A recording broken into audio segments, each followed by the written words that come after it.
Intimate partner violence is a serious and widespread problem that involves the physical, sexual, verbal, psychological violence with a current or former intimate partner. Although it may not seem like it is a widespread issue, it is more common than many people may think. In fact, more than 1 in 3 women have experienced a form of IPV, but the underreported cases are influenced by the number of women who fail to refuse to report the crime due to the personal nature of those victimizations and the impact each victim's decisions differently. A combination of individual, relational, community, and societal factors contribute to the risk of becoming a perpetrator of IPV and a victim, such as prior history of being physically abused, witnessing IPV between parents as a child, low income, and cultural norms learned as a child that support aggression towards others.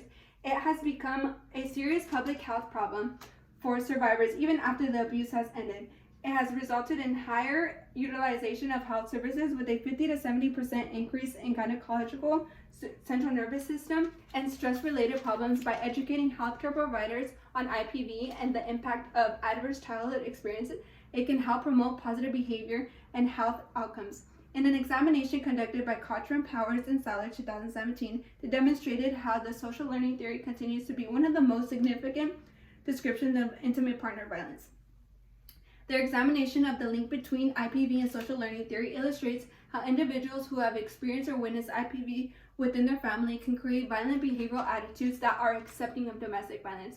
Through structural interviews of men who have been charged with domestic violence and their victims, they found that 23 to 40% of the battered women witnessed violence between their parents as a child, and 86% of the men interviewed accepted violence as an effective method of problem solving and confessed to have witnessed aggression and abusive behavior as a child. This examination of these individuals concluded how the transmission of violent behavior happens through a process of modeling, not teaching children the right ways to effectively solving problems and instead exposing them to the violent behaviors leads them to develop the same behaviors and attitudes as adults. Normal coping mechanisms become unexisting and leads them to violence as the ultimate resource. In addition, Johnson and Dawson 2011 demonstrated a framework for understanding the connection between social disorganization theory and IPV by administering a questionnaire to men and women in low, middle, and high-class neighborhoods to offer insight into neighborhood dynamics and how it influences IPV. The findings show that negative attitudes towards women can culturally transmitted and supported the connection between the clustering of problematic attitudes.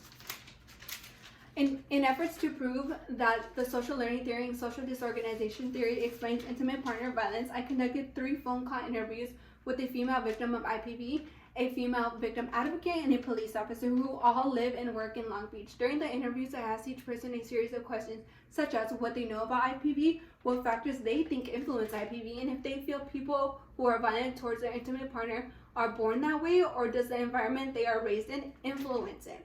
My findings at the end of all 3 interviews were that IPV is predominantly a female problem that continues to rise because women do not report their perpetrator, and a majority of them engage in risky behavior that put them at higher risk of becoming victims.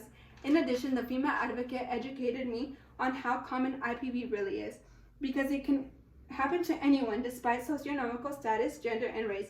But as for Long Beach, the poorest neighborhoods had more domestic violence calls than rich neighborhoods, said the officer. Lastly, the victim I interviewed also revealed how her abuse as a child created accepting behavioral attitudes towards IPV. Now we ask, what can we do about the problem? Messing 2014 described a new approach to combating exposure to children through police department use of lethality assessment program. This is a 2-step process designed to decrease the rates of repeat severe lethal, near lethal violence and increased rates of emergency safety planning for their families.